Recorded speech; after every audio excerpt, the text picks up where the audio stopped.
alguém quiser acompanhar, Gênesis 19, 14,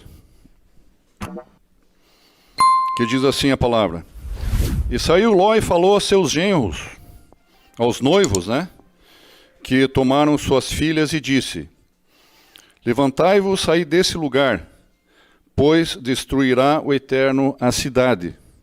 Então, como todos nós já sabemos, Sodoma foi destruída porque não haviam pelo menos 10 justos na cidade. Se nós fizermos uma conta quem estava ali com Ló, a família de Ló, sua mulher, suas 2 filhas e esses genros, seriam 6 pessoas, né?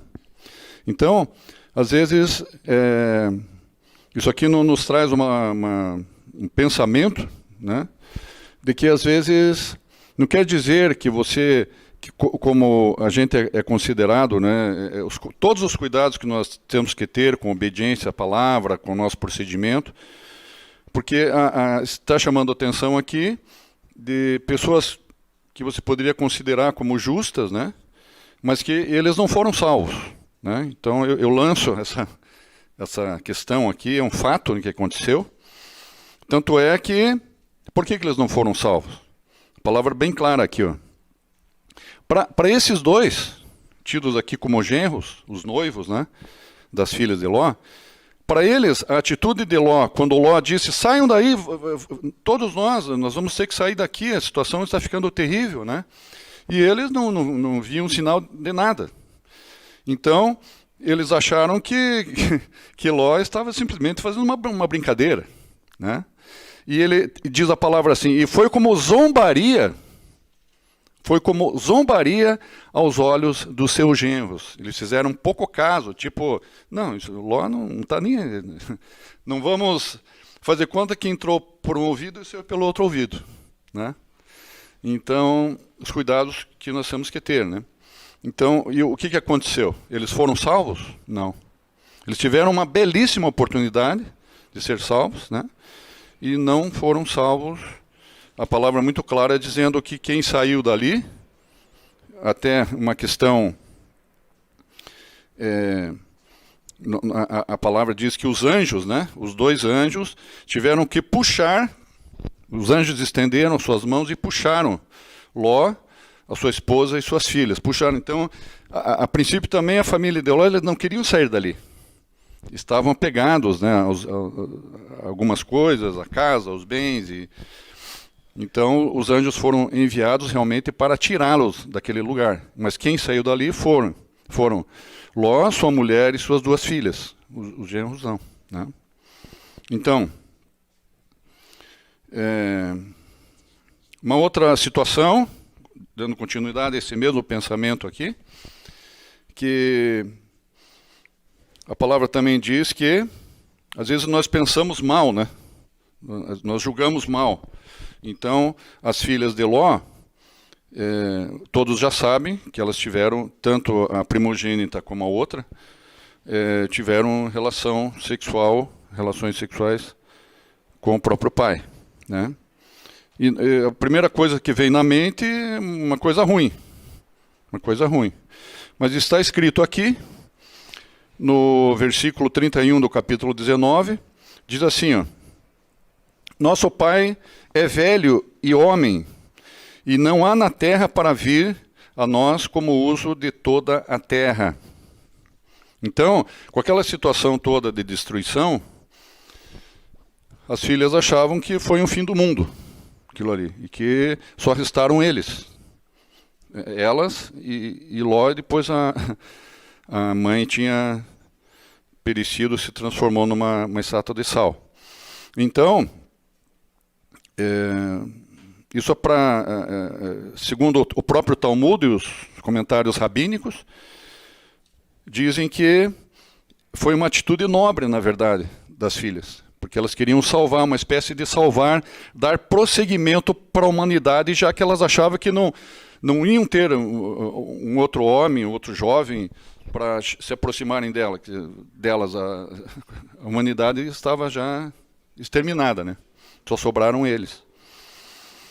Então, achei bastante interessante fazer esse comentário aqui, que para a gente também não julgar mal situações, né? Algum tipo de situação.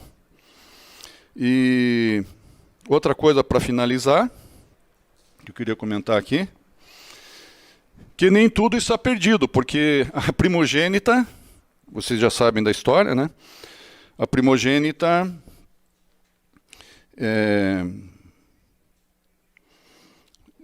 de uma das filhas veio os moabitas, né? E de outra filha vieram os amonitas, moabitas e amonitas. Então, você pensa assim, tanto os moabitas como amonitas foram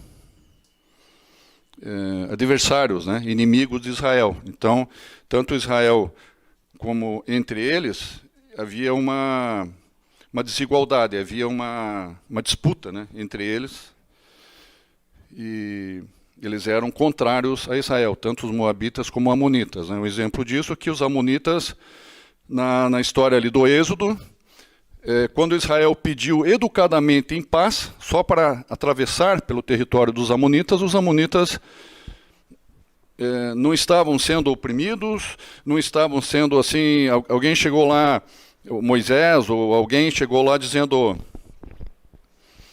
olha, nós queremos, se vocês não deixarem a gente passar aqui, vocês vão ser destruídos, né? Coisa assim. Mas não, foi um pedido em paz, pedido de paz, né?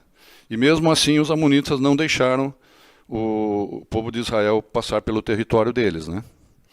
Se vocês observarem lá no livro de Juízes, os amonitas, eles se reúnem ao rei Eglon, que é o rei dos moabitas, olha aí, moabitas, né? E se levantam contra Israel. Os moabitas e os amonitas unidos se levantam contra Israel. Então, não havia uma aproximação, sempre essa querendo se levantar contra, né, os inimigos de Israel, no caso aqui. Porém, nem tudo está perdido. Como assim, irmão Jair? Nem tudo, os irmãos que estão em casa, prestem atenção agora, nem tudo está perdido. Vocês já sabem a história de Ruth, né? A moabita, né? Então, um final feliz, né? Para os moabitas. Um final feliz. Então, vocês já sabem essa passagem também, essa história, essa passagem de Ruth ali, nas Escrituras. Uma moabita, né? Que ela se encanta, ela se apaixona pelo Deus de Israel, o Deus de Abraão, de Isaac e de Jacó, e ela entende, o seu marido morre, né, perece, e ela se une muito à sua sogra Noemi. Então, ela diz essas palavras que está no livro de Ruth, 1, 16 e 17, ela diz essas palavras. Ruth diz à sua sogra israelita, Noemi, não me instes para que te deixe e não seguir-te, porque para onde quer que tu fores, eu irei, e onde quer que tu pousares, pousarei eu. O teu povo será o meu povo, e o teu Deus será o meu Deus. Onde quer que tu morreres, morrerei eu, e ali serei sepultada. Faça-me o Senhor o que bem lhe aprouver, se outra coisa que não seja a morte me separar de ti. Então, situações às vezes que a gente pensa, né? Está tudo perdido, de um ato, né? Um ato lá impensado, foram gerados ali pais, né? De duas tribos, de dois povos inimigos de Israel, mas o Senhor sabe de todas as coisas, né? O Senhor está no controle de todas as coisas, e vem, no caso, a Ruth, né? E vocês sabem da história. Ruth acaba seguindo Noemi, né? Com ela até a terra de Israel. Ela conhece Boaz, quer dizer, se casa com Boaz. Do casamento deles vem Obed, o filho Obed. Obed gera Jessé, e Jessé gera a Davi, né? Então, às vezes a gente fala caminhos que o Eterno escreve torto por linhas tortas, escreve certo por linhas tortas, algo assim. Não, ele escreve certo por linhas certas, da melhor forma possível. A gente que não entende, né? A gente que é meio, às vezes, torto para entender algumas coisas, mas o Eterno escreve por linhas certas, com as palavras certas, na hora certa. Amém? Obrigado.